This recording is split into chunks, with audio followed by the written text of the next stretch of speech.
Il-preżenza ta' droga fil-ħabs diġà kienet magħrufa, iżda li issa s-sitwazzjoni żviluppata l-waħda ta' tixrid u traffikar ta' droga hija ta' inkwiet serju, qal il-kelliem ewlieni laburista għall-intern Michael Falzon. Fil-waqt li fakkar fil-każ ta' Josette Bickel fejn imħallef ġudikant kien għamel kummenti jibsa dwar il-preżenza ta' droga fil-ħabs, fl-aħħar sigħat kellna persuna oħra li tresqet il-qorti u li ammettiet li hija kienet titraffika id-droga fil-ħabs. Michael Falzon qal il-problema ta' droga fil-ħabs mhux qed tonqos għaliex l-aspett tal-korrezzjoni fil-ħabs mhux qed jiġi attwat.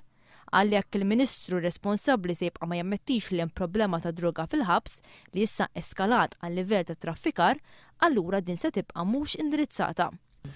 Li kien hemm preżenza ta' droga fil-ħabs naħseb li kulħadd jafa, ġifieri hija xi ħaġa li diġà tinkwitak. Li kellna tixrid ta' droga fil-ħabs saħansitra li kellna nies li daħlu mingħajr problema ta' droga fil-ħabs u ħarġu bi problema ta' droga naħseb li huwa fatt li ma jmerħad. Issa jidher li wasalna fis-sitwazzjoni tal-biża' illi jidher li konsistentement qed ikollna traffikar ta' droga fil-ħabs. Kellna każ ftit ta' żmien ilu fejn veru hemm l-appellata subġudice u kellna xi ħadd li ammetta li kien jittraffika droga ftit ta' xhur ilu. Wasal il-mument li xi ħadd iġor ir-responsabilità politika tas-sitwazzjoni tal-biki. Michael Falzon irrefera l-ċifra li l-Ministru Carme Bonnici kien ikkwota ta' 1.7% ta' priġunieri li nstab fuqhom evidenza ta' droga.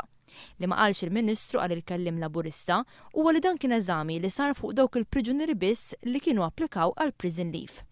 Falzon żied jgħid li ilhom snin ma jsiru random checking fuq il-priġunieri għad-droga u dan bilan li l-Gvern jevita li joħroġ fil-beraħ il-figuri ta' dawk maħkuma mill-problema ta' droga fil-ħabs.